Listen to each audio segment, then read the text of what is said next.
With the American Express Platinum Card, you can unlock over $1,500 in value annually with statement credits on select purchases and other benefits. That means getting access to even more of your favorite things. More jet setting, more trend setting, and more resetting. And downward dog. The stage is set for you to do even more with the American Express Platinum Card. Learn more at americanexpress.com/US/explore-platinum. Terms apply.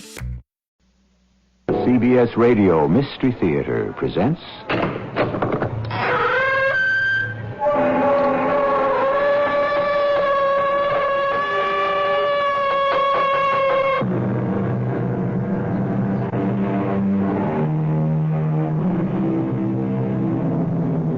Come in.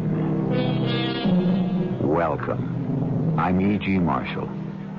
Dostoevsky defines man as a being who can get used to anything.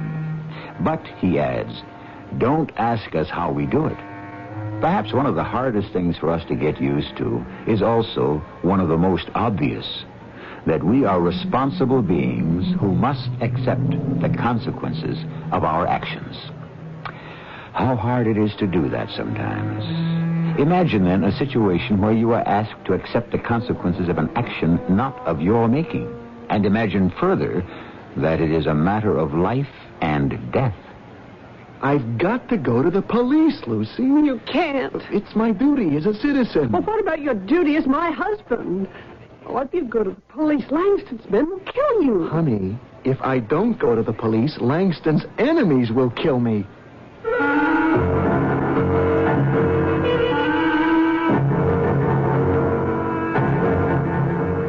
Our mystery drama, Crossfire, was written especially for the Mystery Theater by Percy Granger and stars Russell Horton. It is sponsored in part by ARM, Allergy Relief Medicine. I'll be back shortly with Act One. Help! It's hay fever. Help! And the whole world seems like one big pollen farm. Don't give up. Arm yourself with ARM, Allergy Relief Medicine. ARM gives you full antihistamine relief for dripping and sneezing, plus congestion relief for freer breathing, clearer sinuses. Antihistamine relief plus congestion relief equals ARM. Don't give up. Arm yourself with ARM. Take when needed, only as directed.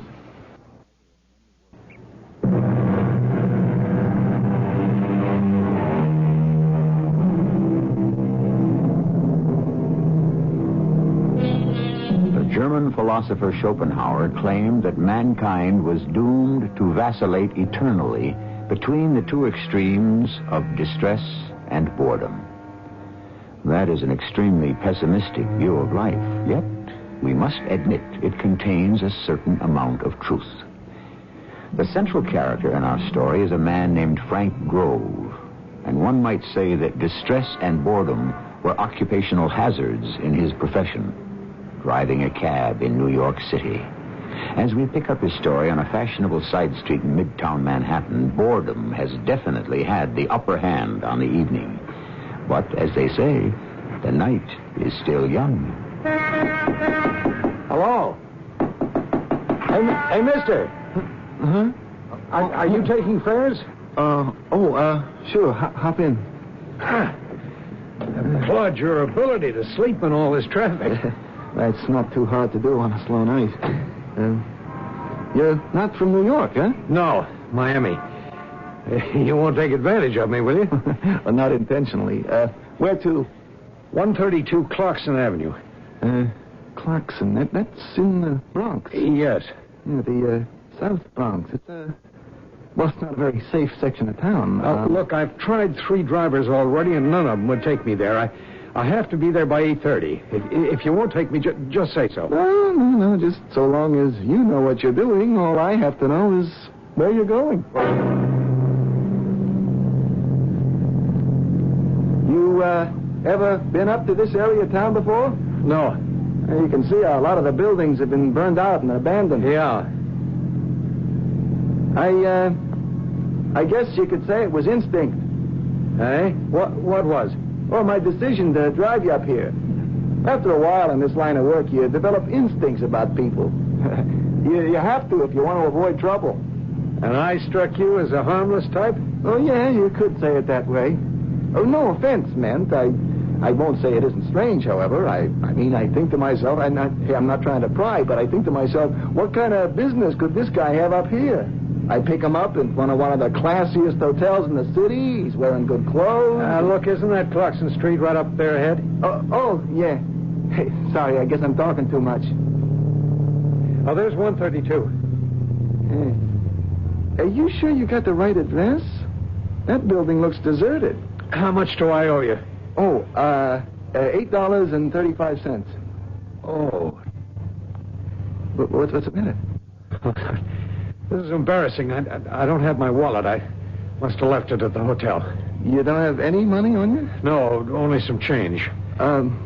Look, mister, I normally don't do this, but if you want to write out a check, I'll... Look, just wait here. I'll get some money from the person I've come to see. Now, listen, it's all right. I'd rather not hang around.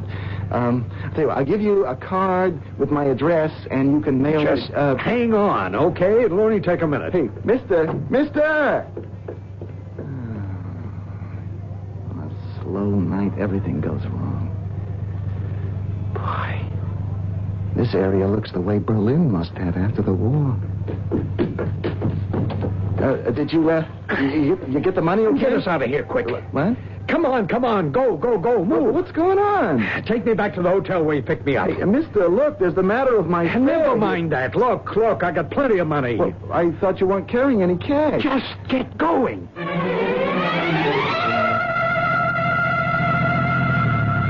Well, we're here, mister. This is where I picked you up, the Belleville Hotel. Yeah, thanks. Let's see, that was $8.35 for the trip up, $8.50 coming back, $16.85 altogether. All right. Here you go. Oh, hey, this is a $100 bill. I can't change that. The smallest bill I have. In that whole wad there, you've got nothing smaller than 100? I am sorry. Well, obviously, $16.85 isn't much to you, but to me, it's a lot. Look, I'll wait here while you get change in the hotel, okay? Listen, may I ask you a question? What? This cab, do you own it, or is it part of a fleet? Well, it's mine. I own it. Why? So you keep your own hours, right? Yeah. Look, mister... when do you start work tomorrow? 3:30. It depends. Whenever I feel like it. All right. Tomorrow afternoon at 4 o'clock, I want you to drive along 62nd Street between 1st and York. Now, there'll be a man in a long, dark overcoat walking along the south side of the street. You got it? He'll hail you. He'll identify himself as Mr. Meacham. I want you to pick him up and take him wherever he wishes to go. No, thanks. Look, if you just change that bill... I'm not asking this just as a favor. I'm prepared to make it worth your while. Look, I'm sorry. I'm not asking any questions, okay? I don't know what's going on, and I don't want to know. I won't change this bill. What? This $100 bill. It's yours.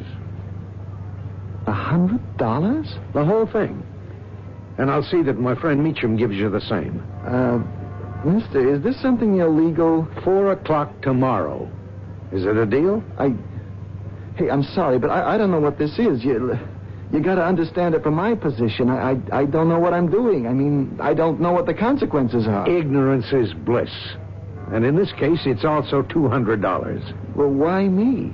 Why does it have to be me? My cab? The question of timing is very important. We have to know there'll be a cab available to Mr. Meacham at precisely 4 o'clock tomorrow afternoon. Yeah, but getting a cab in this city isn't hard unless it's raining. Well, then let's just say we're willing to pay $200 so we won't have to worry about the weather tomorrow. Now, no more questions, okay? $100. Is it a deal? And another 100 tomorrow? Yeah. Okay. It's a deal. Frank? Oh, hi, honey. Oh, why are you home so early tonight? Did you have a fair in the neighborhood? No. It's only 10 o'clock. Aren't you feeling well? I gotta talk to you, Luce. What's the matter? I just made $100. 100? Well, how? That's just it. I don't know. I pick up this guy in Midtown, right? Yeah. Nice-looking businessman type, well-dressed. I mean, real well-dressed. And he asks me to take him to this address in the South Bronx. We get there, it's an abandoned tenement, and he's got no money. No money? Yeah, to pay for the cab. All I want to do is get out of there, but he insists on going inside to get money to pay me. Now, 5 seconds later, he runs out, jumps back in the cab, flashes a roll of $100 bills in my face, and tells me to step on it. And he paid you $100? Yeah. And tomorrow he wants me to drive down a particular street at a certain time and pick up some other guy he says will also give me $100. What for? Just to drive him wherever he wants to go. Oh, well, you're not going to do it, are you? What is their plan to hurt you? Why? Well, you could identify the man you drove up there, now, couldn't you? Of course. Well, that makes you a witness. Hey, you're right, Luz. You know, I'm going to do what I should have done the minute I walked in the door. Call the police. Oh, no. They have to know about this. They have to check out that building. No. We shouldn't get involved. We are already involved, whether we like it or not. I took the guy up there. I accepted this $100 bill. No, Frank, no, please, don't call him. Now, we have to, Lucy. It's our responsibility as citizens. Operator, get me the police.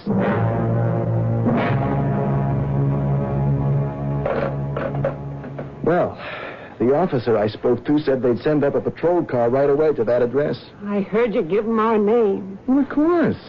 Well, what if they find something and they want to ask more questions? If I can be of any help to them, that's what I should do. Well, and then what? What?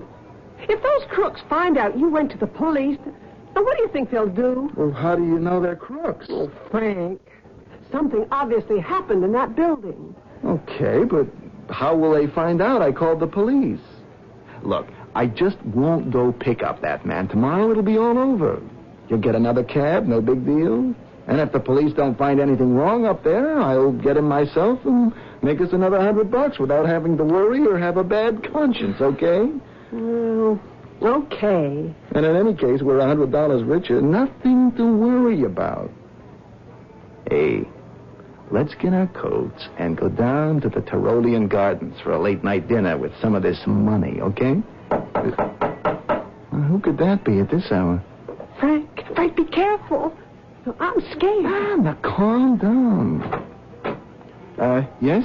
You Frank Grove? Yes, I am. My name is Gilbert Stokes. This gentleman here is Jim Watson. We're with the police department. You police? Yes, ma'am. Detectives, plainclothes. Oh. What can I do for you? You are a cab driver, is that right? Yes. You went to 132 Clarkson Street earlier this evening, eh? Yeah. About 8:30 to be exact? Yeah. I remember the time because he was very definite about wanting to get there by exactly 8:30. Who was very definite? Well, the man we're talking about, the man I drove up there. All right, let's go, Mr. Grove. Well, my wife and I were about to go out to dinner. Do I have to come all the way down to the station? Yeah, I'd say so. Please don't get me wrong. I want to be all the help to you guys I can, but couldn't I just answer whatever questions you got here? You don't seem to get it, Mr. Grove. What do you mean? A guy was killed at 132 Clarkson Street tonight, and we're taking you into custody on suspicion of first-degree murder. A good conscience is the best pillow, goes an old proverb. If that is so, then Frank Grove shouldn't have a great deal to worry about. But then what is so is not always clear. Who, for example, could have predicted this turn of events? Perhaps Frank Grove is involved in something and just doesn't know about it yet. I shall return shortly with Act 2. Now you can enjoy chewing gum again. Feel free to chew Freedent, the gum that won't stick to most dental work. Feel free to chew Freedent. It's fresh and delicious to chew. Freedent gum, peppermint in the green pack, and spearmint in the pack that's blue. Feel free to chew Freedent. It won't stick to most dental work. Freedent gum.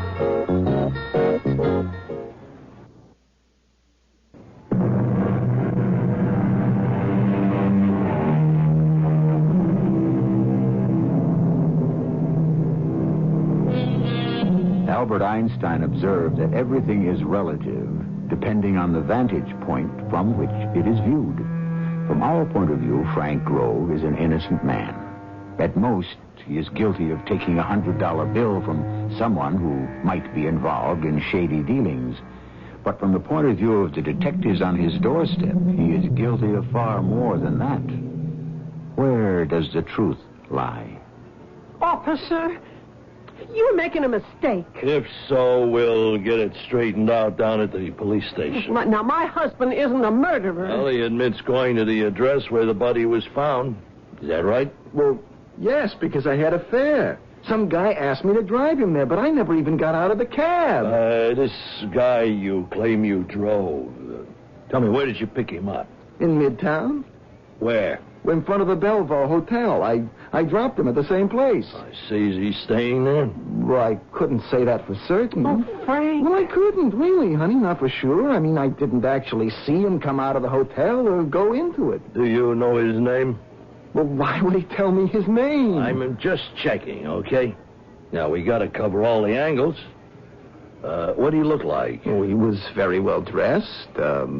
Silk suit, good-looking shoes, nice Do you think tie. you could identify him if you saw him again? Oh, sure. I got a good look at him under the streetlight. And after he got back in the cab, he made me so nervous, I kept an eye on him in the rearview mirror. Well, why did he make you nervous?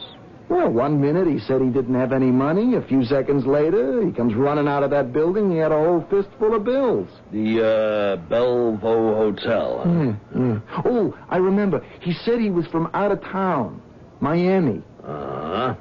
You see, Lucy, there's no problem. They're just doing their job. Well, I still don't think you should have gotten involved. Involved? What do you mean? I just don't think he should have called the police at all. Oh, you, called the police? When? Well, maybe 10, 15 minutes ago. Isn't that why you're here? Yeah. A patrol car in the area checked it out and radioed us to pick you up. That's all we know. So come on, let's go. You're still going to arrest him? Now, Lucy, there's nothing to worry about. I've just got to cooperate with them. They aren't even listening to you. Why don't they go find this man from Miami? Because, Mrs. Grove, a bird in the hand is worth two in the bush.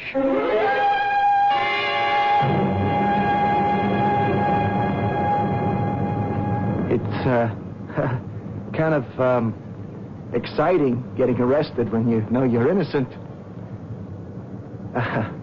It's a chance to see how you fellas operate. You, think only innocent people get arrested, huh? Oh, no. I just meant hey, where are we going? There's the police station. You just passed it. Yeah, that's right.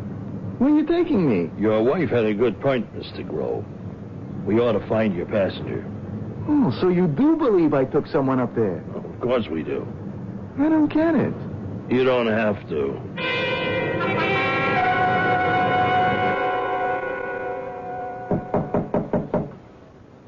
Who is it? Police. What do you want now? Mrs. Grove? Yeah. I'm Lieutenant Thompson, Homicide Division. Here's my ID. Well? I'd like to speak to your husband. Yeah, if you want to speak to my husband, what are you doing here? Excuse me. This is the home of Frank Grove, isn't it? Yeah. Well, he drives a cab by profession? Yeah. Okay. How many times are we going to go through this? Well, I'm sorry. Maybe your husband didn't tell you, but he called in this evening with a lead on some possible trouble at an uptown address. Well, now, no kidding. Well, we checked it out. He was right. We found a body. A man was murdered, and we'd like to get some further details from your husband about the passenger he said he drove up there. Well, then why don't you just turn around and go back to the police headquarters? I beg your pardon? Well, that's where your men have taken him. My men? 2 plainclothes detectives were here not 15 minutes ago. And they took your husband? They arrested him. On what charge? They claim he murdered that man. Mrs. Grove, these 2 men, did you see their identification? They didn't show us any. Why? I said, did they give their names? Yeah. Gilbert Stokes and something Watson. I didn't get his first name. Mrs. Grove, I don't know who those two men were, but they were not police. There's no one in our division by those names. They weren't the police? Well, then who were they? And how did they know Frank went to that address tonight?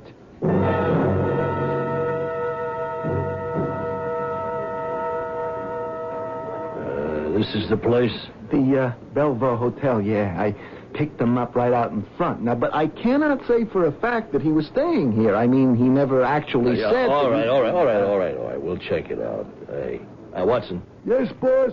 You'd better go back out and stay with the car. It's in a no parking zone. You mean you guys have to worry about getting tickets? Yeah. Come on. Well, I'll do my best, officer, but this is a big hotel. I don't even know this guy's name. Excuse me, ma'am. Yes, may I help you? Yeah, we're looking for someone who might be staying here. Mm-hmm. Okay, Grove, you're on. Yes. Well, it's a man. Mm-hmm. He's about 6 feet tall. Perhaps if you just told me his name. I don't know his name. I'm sorry. But he was a very distinguished-looking guy. We have a lot of people staying with us, and we specialize in distinguished-looking people. He was from Miami. He told me that. Oh, well, all right. I suppose I can look down our register here. I only see one guest from Miami, Mr. Langston. Langston? Frederick Langston. He checked in earlier today. Fine-boned, broad-shouldered, about 45, a bit gray at the temples. Sir, I do not examine every guest. Wearing a dark green silk suit? Langston? Oh, yes. Oh, I know who you're talking about. What room is he in? Oh, room 212, but you won't find him in. Why not? Well, he was taken away about a half an hour ago by the police.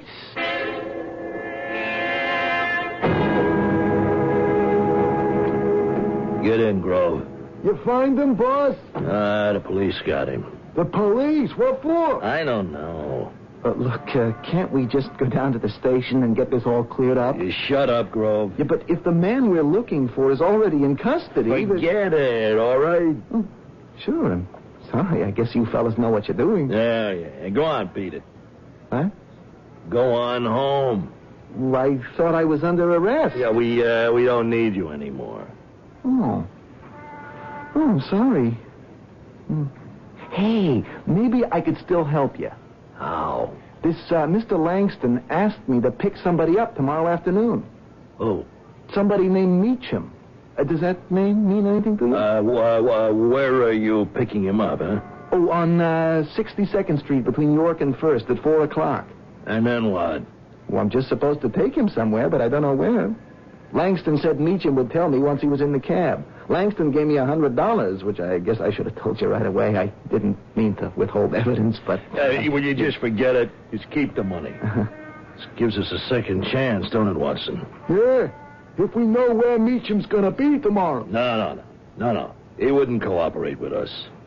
We'll let Mr. Grove here pick him up and lead us right to what we're after. Hey, we can't let him go. Remember, he said he called the cops. Shut up.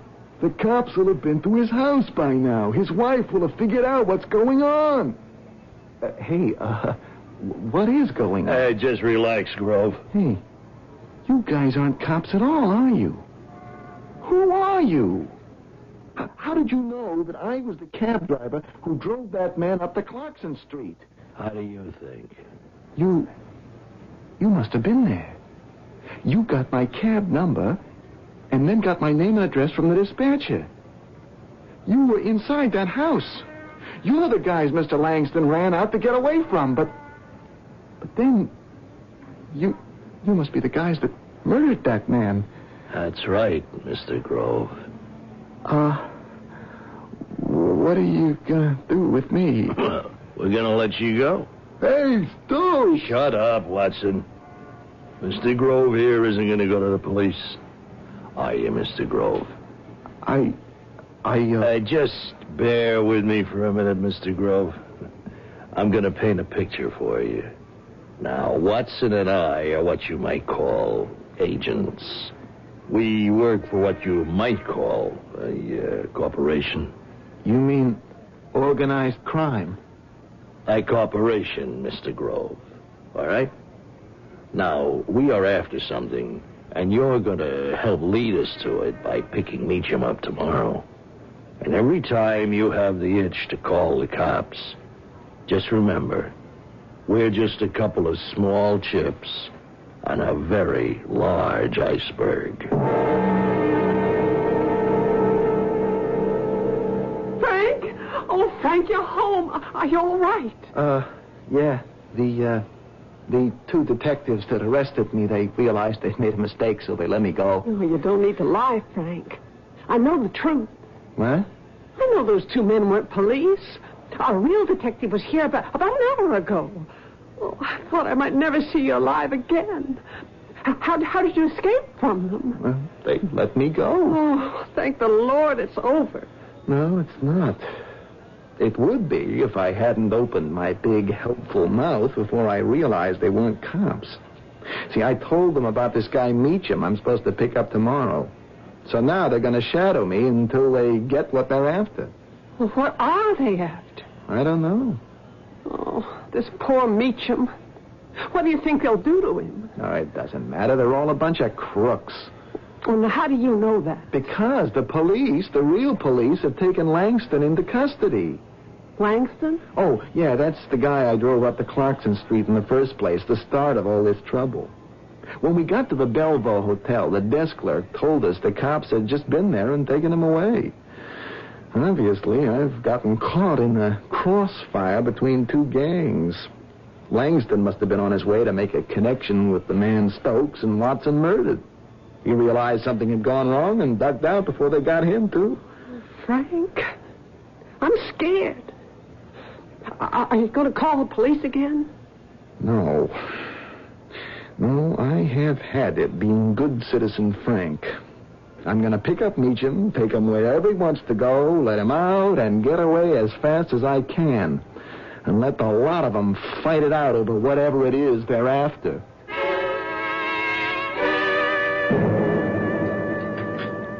Morning, dear. Oh, morning, Luce. I got breakfast on. Oh, here's the morning paper. Oh, I'll take the vacuum out and clean the cab while the eggs are cooking. Okay. And don't you get so wrapped up with the paper you forget to keep an eye on the stove.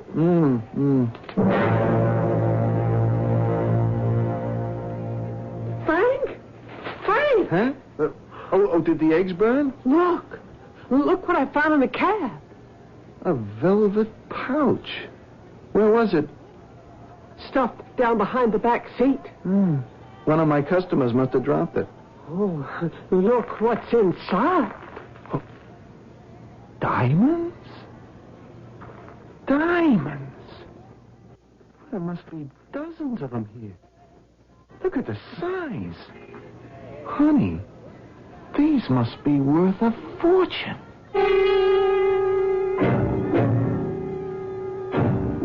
What people are ashamed of usually makes a good story, says a character in one of F. Scott Fitzgerald's novels.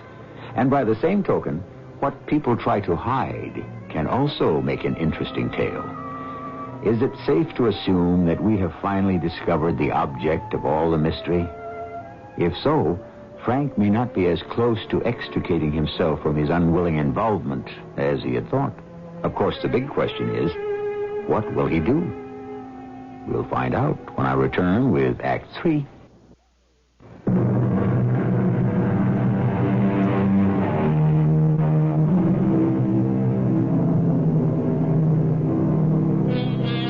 How we respond to things is a fairly accurate yardstick for measuring who we are. Frank Grove has already demonstrated that by nature he is a law-abiding citizen, ready and willing to be as helpful to the authorities as he can.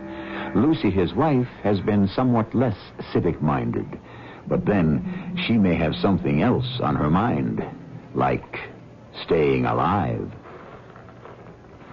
Diamonds.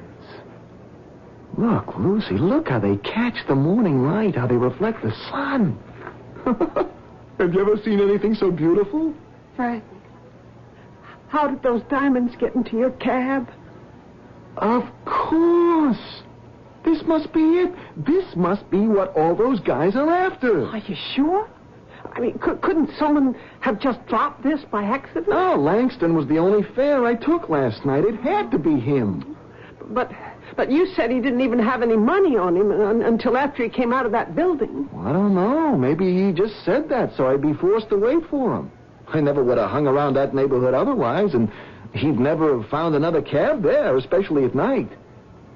So, these are what he was taking up there to deliver to that man who was murdered.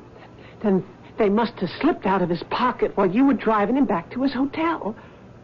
Oh, and now he's been arrested. You know something? I don't think he dropped them, Lucy. Why not? Well, this pouch is too bulky to have slipped down behind the seat by itself.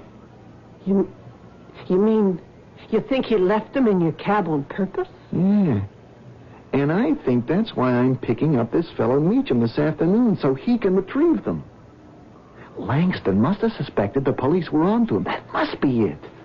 It had nothing to do with where I was supposed to take Meacham at all. The only thing that counted was that it was my cab he got into. And that's why it was worth $200 to him. Well, what are we going to do? Well, I don't know.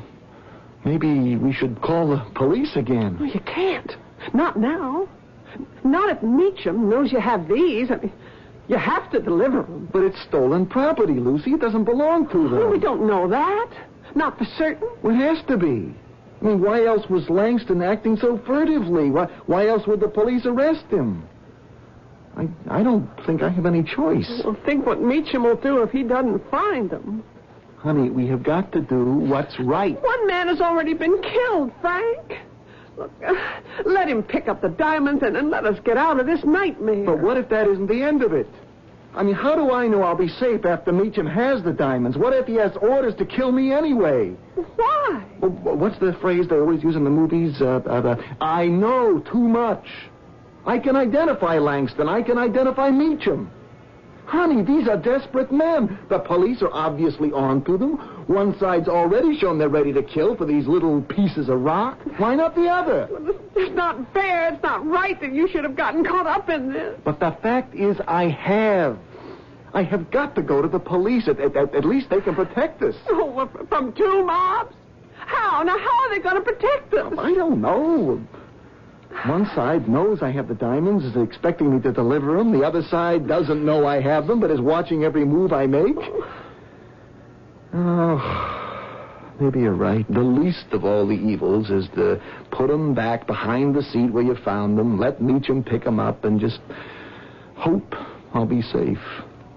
I just hate the idea of helping that scum. I know you do, dear, but it's not your fault. I mean, you can't help it. Well, that doesn't matter. It's still breaking the law. Look, you were ready to do it last night. I'll just pick Meacham up and take him wherever he wants to go, now you said. It was easier when I didn't know exactly what it was I'd be doing. Well, at least we got $100 out of it. Oh. No. What? The eggs. They're burnt. I'm not hungry. Breakfast is ruined. Who cares? I do. Oh, Frank. Frank, I'm so frightened. Hey, Lucy. Now, I'll be okay. What's this? What? Well, this picture in the morning paper. It's him. Who? Langston. The man I took up to Clarkson Street last night. Huh? Well, there's a whole article on him. Noted businessman seeks asylum. Businessman? Frederick Langston, highly respected jeweler, has voluntarily placed himself in police custody prior to testimony he intends to give later this week to a grand jury. A grand jury investigating mob infiltration into the jewelry business. Are you sure this is the same man?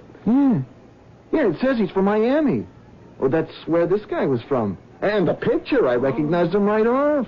Oh, but if he's a businessman... It says here he has documented evidence of such infiltration.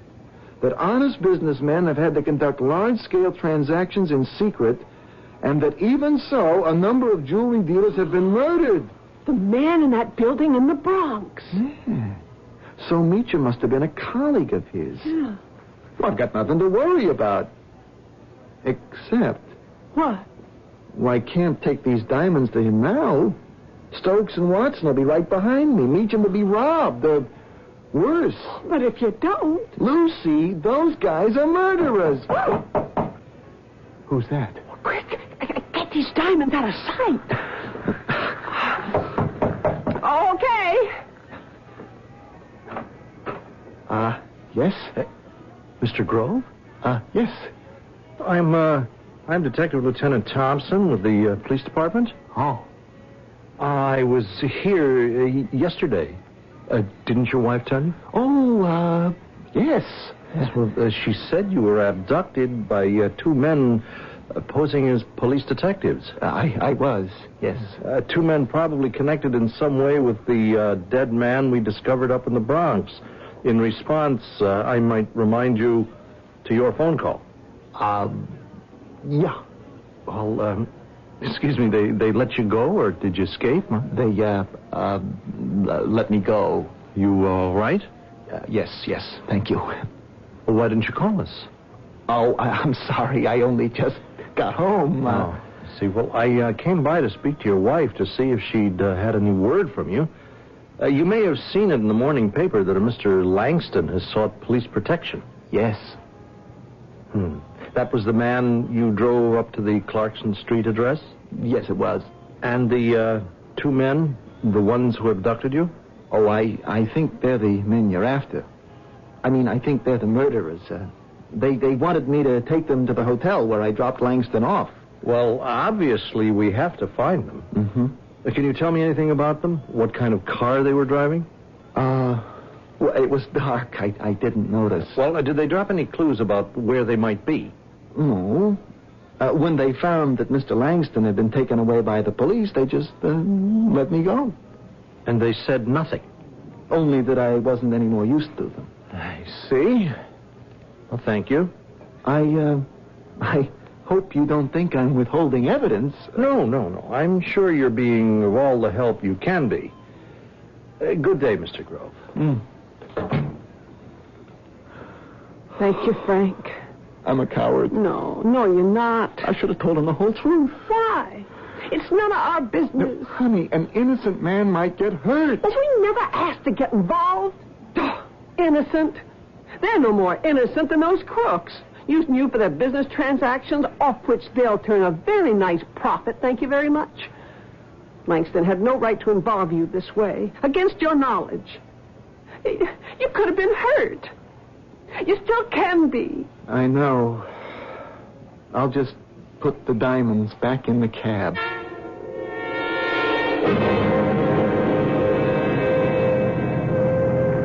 Taxi! Are you Mr. Meacham? Yes, may I get in? Sure. Oh, you're right on time, thanks. Your friend last night said I was supposed to take you somewhere. Yes, just start driving, if you would, please. I'll give you directions in a moment.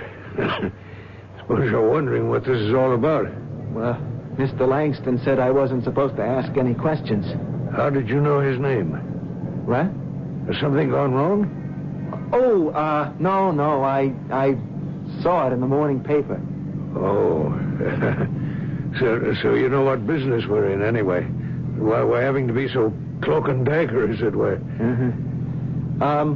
Where to? Pardon? Where am I supposed to take you? Oh, well, as it turns out, it doesn't really matter. Right around this corner here will be fine. Well, are you sure we're off the main avenue here? Isn't that all right? Well, sure. It's just that there's not very many people on these side streets. No, but I don't see what difference that makes. Now, I believe the price you agreed upon with my colleague was $200? Was it more? Oh, no. 200. Of which you've already been paid 100. Is that right? Yeah. Well, then, here's the other 100, Mr. Grove. How did you know my name? Well, that's what it says on your taxi license there on the dashboard. Oh, yeah. Look here, are you sure everything's all right? Yeah, sure. All right, here's your money. It's been a pleasure doing business with you. Wait. Huh? Don't get out. Shut the door. What's the matter? We're being followed. By whom? The two men who murdered that guy last night up on Clarkson Street. The one Mr. Langston was supposed to meet. Well, that was Mr. Glover, my partner. Look here, are you sure we're being followed? How do you know? Now, it's too long to try and explain now, but I know what's going on, Mr. Meacham. My wife discovered the diamonds, the ones you just picked up. Do you know which car it is that's following us? The white sedan behind us on the corner. Oh, what can we do? If I get out of this cab now, I'm a dead man. They threatened me if I tried to double-cross them. That's why I had to pick you up. Well, I'm sorry, Mr. Grove. The problem was ours. We never should have gotten you involved. Now, listen. I can put a call in to our dispatcher from the cab here and have him notify the police. No. You've taken enough risks already. Besides, it's too late. Look, they're getting out of their car and they're coming toward us. Is there anything we can do? Nothing. This is a dead-end street. Good. I'll give them the diamonds, Mr. Grove. Hope that'll satisfy them. Grove? What's going on here? You two having some kind of powwow? No. Does this Meacham? Please, I know what it is you're after. If I give them to you, will you let us go? Well, of course. Well, then, here they are. And if they're cut properly, there should be $250,000 worth of diamonds there. Hey, thanks. Well, that was easy. Hey, Watson? Eh? Do you have the silencer on your gun? You said you wouldn't harm us. Did I? Well, I'm sorry, I don't remember. Watson? Hey, what's that? Cops coming down the street. Quick, get back to the car. They've cut us off. We're trapped. Drop it! Drop the gun! Hold it right there, the both of you!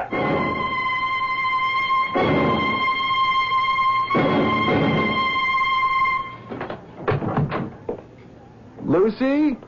Frank? Huh? Oh, Frank. Are you all right? Did the police get there in time? Ooh, just barely. Lieutenant Thompson said it was you who called them, right? Yeah. I told him where you were meeting Mr. Meacham. Boy, you saved our lives.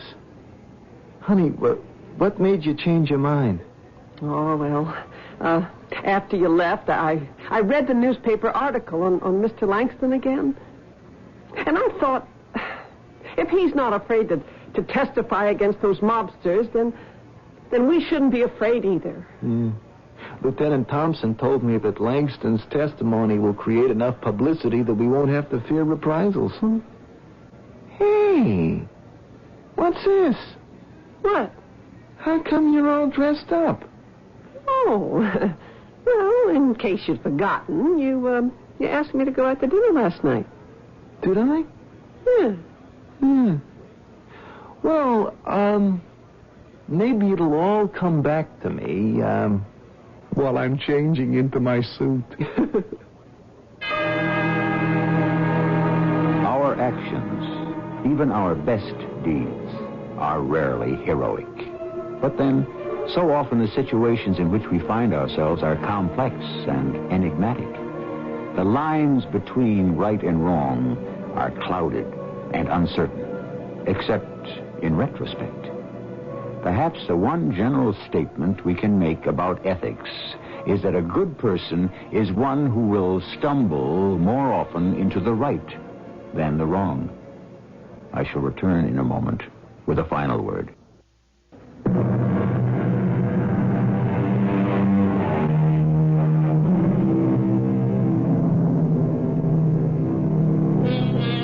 To know what is right and to be afraid, and yet to act upon your knowledge, that is the mark of a great person.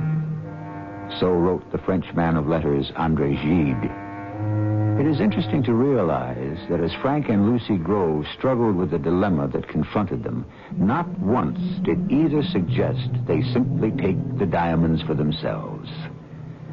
How many of you can say that thought never crossed your mind either? Our cast included Russell Horton, Ann Williams, Court Benson, and Earl Hammond. The entire production was under the direction of Hyman Brown.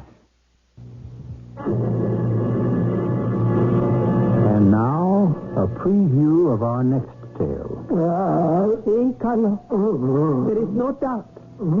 This is a Lucifer man. Lucifer? You mean the devil, Satan? It was not always so that Lucifer meant evil. In ancient Latin, Lucifer meant bringer of light, the morning star. But this animal is crumbling under the floor here. You do not say he's a saintly man. He is a slave of sin. See the way he looks at me. It knows I am its master. This creature is centuries old. Get up, demon soul. Stand up on your two legs. I shall will you not answer me? Yes. Speak now of a later time in your existence. What are you? Mrs. E.G. Marshall inviting you to return to our Mystery Theater for another adventure in the macabre. Until next time, pleasant dreams.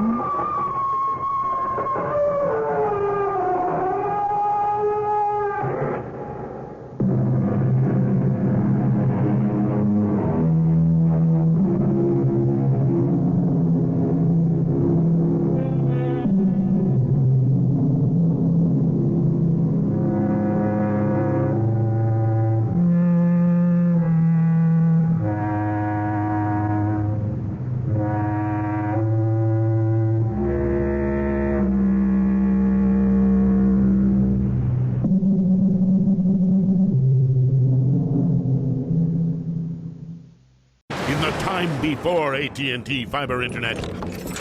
What? What are you doing in me dungeon? It's the only place where the bloody Wi-Fi works. Oh, and you don't mind the spiders? Spiders? What spiders? Oh, no, they're everywhere! Oh! In the time after AT&T Fiber Internet. It's nice having fast, reliable Wi-Fi in the whole house. For sure. The dawn of a better internet era with AT&T Fiber. Limited availability in select areas. Check eligibility at att.com/getfiber. AT&T Smart Wi-Fi extenders may be required. Sold separately. Restrictions apply.